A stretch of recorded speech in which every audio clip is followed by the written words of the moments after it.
Welcome to the 45th edition of Rising Tide, the Ocean Podcast.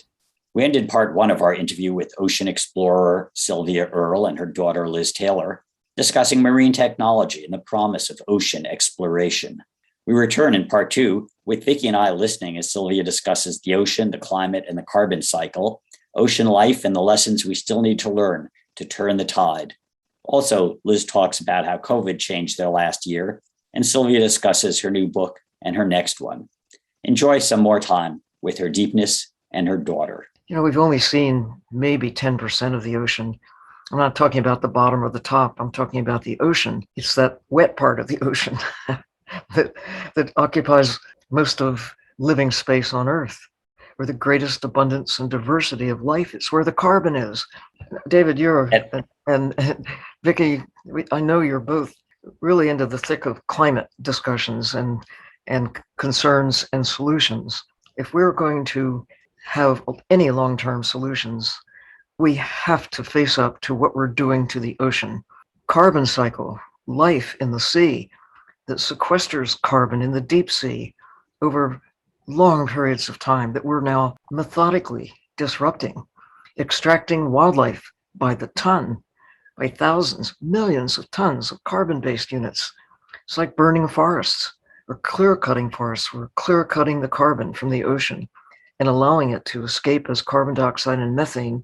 Once it comes out of the ocean, either we eat it or it's discarded and it is no longer serving that vital function of carbon capture and sequestration. So now we know. I'm pretty excited because when the International Monetary Fund assigns $1 trillion to the carbon value of whales alive, I think we're making some progress. They just have to extend, obviously, that tuna count too, and so do shrimp, and so do cod, so do squid, for heaven's sakes, among the most persecuted animals on the planet. These are wild animals, and we've got policies that protect some wildlife, like migratory birds, international policies that have come about only in the last, not even a century. You know, we're changing. We've begun to protect whales, live whales, but we certainly don't have that attitude about fish, except for the growing commitment by many nations to embrace at least 30% of the land and 30% of the ocean in the next 10 years. It's a good start. Doesn't mean we can trash 70% of the planet if we safeguard 30%, but we need to do at least that much very quickly to reverse the decline that I've witnessed, Liz has witnessed, you've witnessed, Vicki's witnessed, anybody who's been alive in the last 10 years has witnessed this remarkable time of decline of land, of water, of wildlife, of the ocean. And I've just been diving in Rangiroa and Fakarava and, these what I call shark enhanced, not shark infested waters where you good term. So there's all this life abundant potential and to restore it. But most people are aware the ocean's got problems. They may not know what they are. What are people going to learn if they read your new book, Ocean, A Global Odyssey? Each of the chapters in this new book features a hope spot. Each one is one of now 140 places that individuals and communities are stepping up to embrace places they love with enhanced care. San Francisco Bay is a hope spot. It's not exactly pristine, but it's better today than it was a few years ago. Why? Because individuals are doing what they can, working with others as well as individually, making choices, doing what they can to go from decline to recovery. So there are some wonderfully pristine areas like Palau, for example, or where you've been recently diving, the south coast of Cuba, curiously protected over long periods of time. It's like diving 50 years ago to go to some of these places, whether they're protected deliberately or just because people were prohibited from going there. Whatever it takes, we now have examples of what we should aspire to attain for the ocean as a whole. That's certainly true in the deep sea. And all these wonderful remaining old growth forests on the land protect these ancient systems that serve as models. They're like ambassadors from the past, reminding us this is the goal. This is the planet that made our existence possible. And throughout the last 10,000 years, but especially in the last 1,000, and most particularly the last 100, and even, the pace has picked up enormously in the last few decades. We're better equipped than ever before to extract ocean wildlife and market it to distant places, to take oil and gas, to mine the earth, to market everything from everywhere to everyone. That is the downside of communication. The upside is now we know what we couldn't know before about the impact we're having on the systems that make our existence possible. We have to make that connection just like now, instantly, so that we can turn from doing things that are causing harm to healing our relationship with nature. I'm a little optimistic now, to be honest with you, with a lot of our youth really taking charge and advocating for climate change. We have a new administration that is advocating for 30 by 30. We've got, this bill in America the Beautiful. Are you seeing a sense of awareness and a shift, or am I just being naive? No, I mean, there is definitely, it seems logical. When you know, you can care. You can know and not care, but 10-year-olds are surrounded by insights that were not achievable when I was a child. No one had been to the moon. No one had looked back on Earth to see this biogeochemical miracle that we call home. Nobody had been to the deepest part of the ocean either. There were jokes about, well, maybe the moon is made of green cheese. Nobody knew. Really, we actually knew it wasn't green cheese, but being able to go and affirm that there are basic elements that make up the universe. This planet has this special characteristic called life. It's a living planet, possible because of the water that is here in a liquid form. There's plenty of water elsewhere in the universe, but it isn't just rocks and water and the beginnings of life. It's taken 4.5 billion years to get to where we now are. So Rachel Carson published a really important book in 1951 about the nature of the ocean. At the time, it was not known, she did not know that continents move around. It was not known that life exists from the surface to the greatest depths. No one had been there. No one had seen the continuous existence of life throughout the ocean. No one knew about chemosynthesis, the synthesis of food in the absence of sunlight. That we don't really know how important that is. It's part of the carbon cycle, though. And until we really know, again, how can we be smart about how we relate to nature? The best thing we can do is to employ the precautionary principle and to treat creatures, whatever they are, trees, manganese nodules, consider them alive too, fish, whales, turtles, you name it, as we would like to be treated with respect. Right. And as you said, I mean, before she wrote Silent Spring, Rachel Carson wrote The Sea Around Us and was really known for introducing the ocean to people. And then there was, when I was a kid, there was Sea Hunt with Lloyd Bridges, and then the Cousteau specials. And your film, Mission Blue, is kind of about your life and Liz's and your family's on Netflix for those who'd like to check it out. And with COVID, of course, you were traveling all over the world. Now, you and Liz kind of for the last year have been more focused on doing Zoom meetings, and how sort of that changed your perceptions of communicating ocean love. There's no substitute for being there. As Liz points out, sending a remotely operated vehicle, you can learn a lot and go places humans currently cannot easily go, but you can't drink the wine by looking at a picture. I think we'll never go back to not Zooming. I think we will incorporate that as a midway point between just having our voices, which is a great asset right there, that did not exist widely when I was a child. But now being able to pick up your cell phone and talk to people and look at your allies and friends across the globe is miraculous. And I think it's a dangerous thing in some ways and been the cause of some problems, but mostly I wouldn't give it up, because when properly deployed, it really enhances our ability to understand. And we are, for one thing, what Liz and I are doing with the Dive In program that we have every other week is to get people to go dive in themselves. We'll give them a taste and make it irresistible. Now you have to go and see for yourself. We can open the door, but you have to walk in and dive in. And Liz, what's it been like since the pandemic? Your mom, who's usually on the road like 365 days a year, has been around more. Is that, I'm sure it's a mixed effect overall.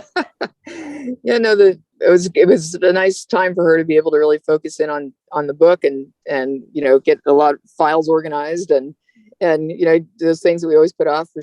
I think a lot of people put off a lot of things around the house, so she was able to really get the library sorted and organized, which was awesome, and getting the book done. Socks that were lost for a long time. But really, the Dive In series, I think, has been a real bridge for people and really kind of really connecting them back into nature at a time when they were trying to figure out, like, how can I explore closer to my home? How can I explore, the environment around me? The Dive In program has been, I think, instrumental in that. We've had a number of people that have watched every single episode and they go out of their way to join in. And many of them are teachers or students that just felt like it was a real connection point for them and very helpful during the pandemic to help connect those dots about human health and ocean health and planetary health are all intrinsically tied together. I've talked to people about, just in the urban environment, how much of your skin could you cover in duct tape and still expect your body to function normally,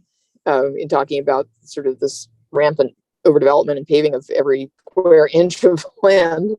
And David, you certainly have been involved there with Point Molati and trying to protect these last remaining spaces. The 30 by 30 objective is great, but I mean, it is kind of a low bar. Really, we could do a lot better.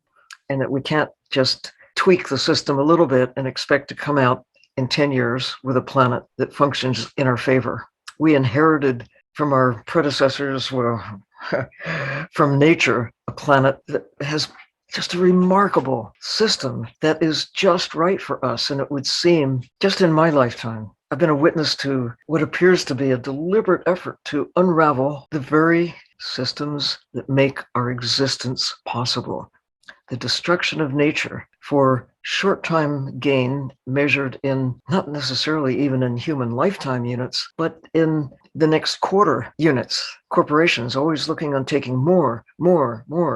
And the resolve that is emerging to how do we work with what we've got? How do we actually restore what has been damaged? To recognize that every kid, every adult, we not only learn language and numbers, we need to learn the carbon cycle, the water cycle, the importance of life on Earth to our existence, and not be casual about eating a steak, not to be casual about planting a house in a place where previously there has been a forest, but to understand there are costs. There's no free lunch, no matter how you look at it. We need to think differently. And maybe, just maybe, the ocean will get more prominence in this COP26 as the driver of climate. And it isn't just, here's the thing, physical scientists, geologists have largely driven the climate conversation. What is emerging is the voice of nature. This is a living planet. There are plenty of places out beyond this, in the solar system and beyond, that have plenty of water, plenty of rocks. I mean, all the elements are there, basically the same elements that make up Earth, but in different proportions. This planet has benefited from life. Our lives are totally dependent. These ancient systems, these connections, largely initially microbial, that are still with us, still shaping the chemistry of the planet. If we really could go back even 50 years, let alone 500 or 1,000, knowing what we now know, what decisions, what choices might we have made in a different way than what we have now come to? Using nature as a free goods, fish with a zero accounting base, even now. Trees that take 1,000 years to grow, turned into lawn chairs and roofing material. What is with that? Now we know they should be sacred. and we just respect them and don't think that we have the right to destroy something that we don't know how to put back together again. And that includes the whole earth. And maybe at COP26, there'll be enough kids, enough representation, enough voices that will be heard who are speaking for nature, who are speaking for the ocean, who will awaken something that is probably there in all of us to be awakened.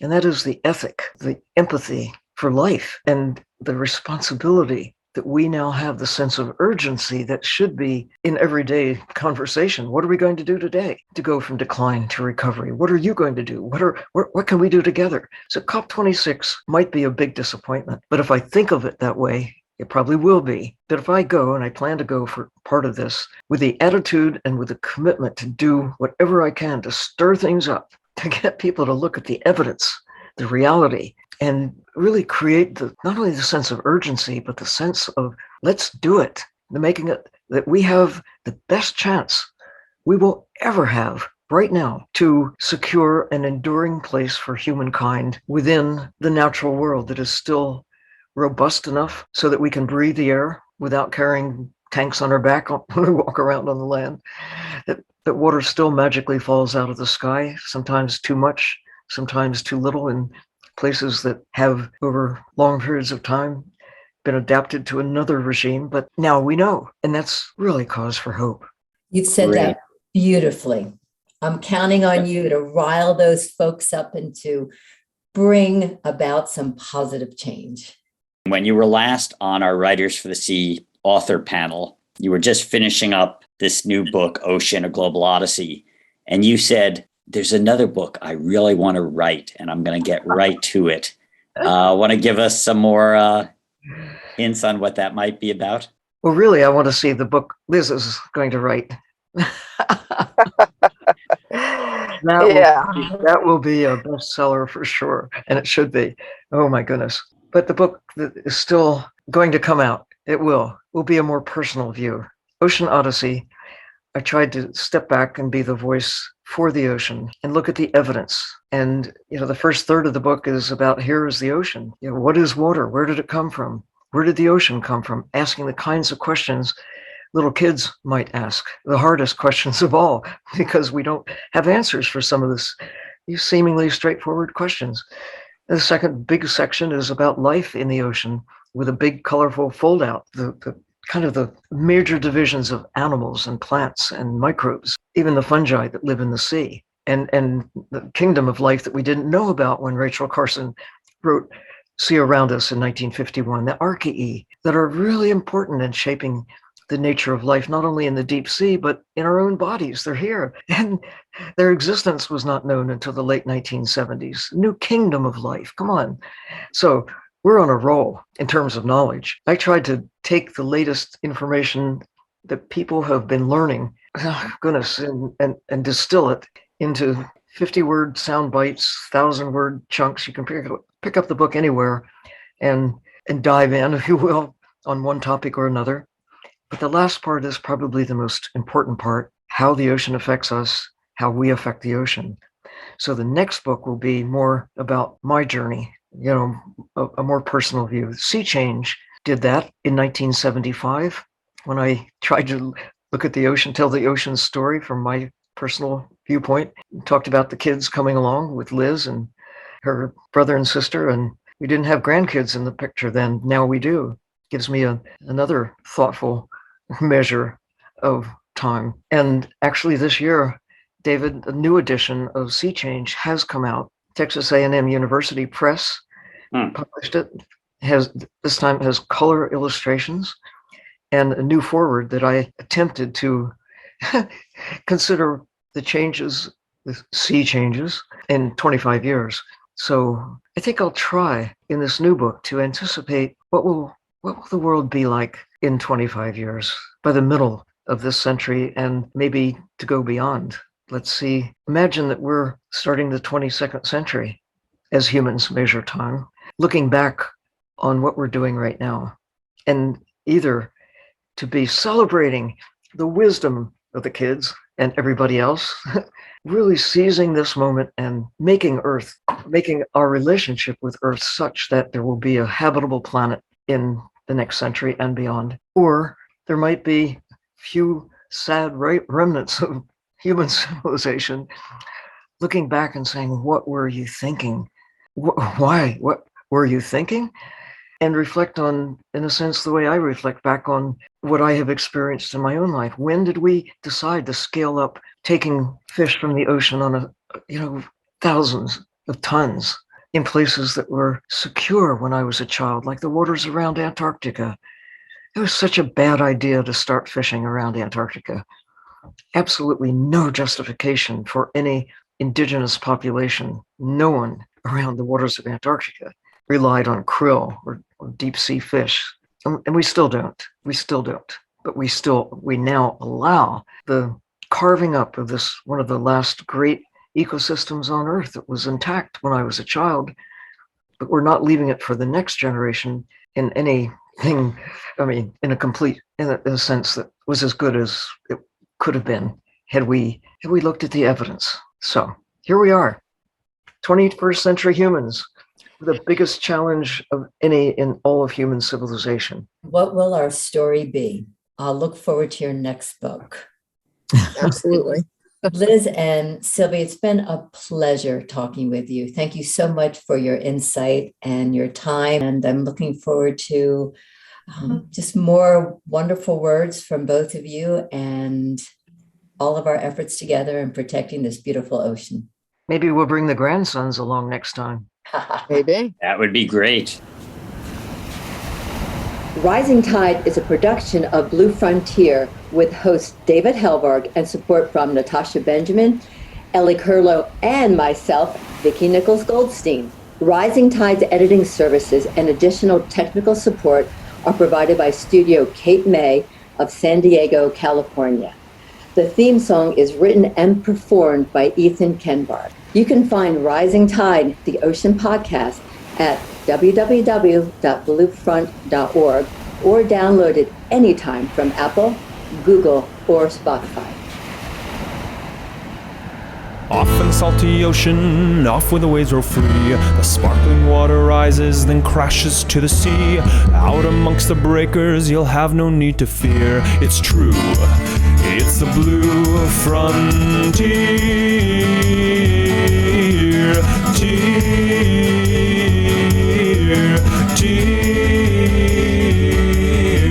Off in the salty ocean, off to the blue frontier.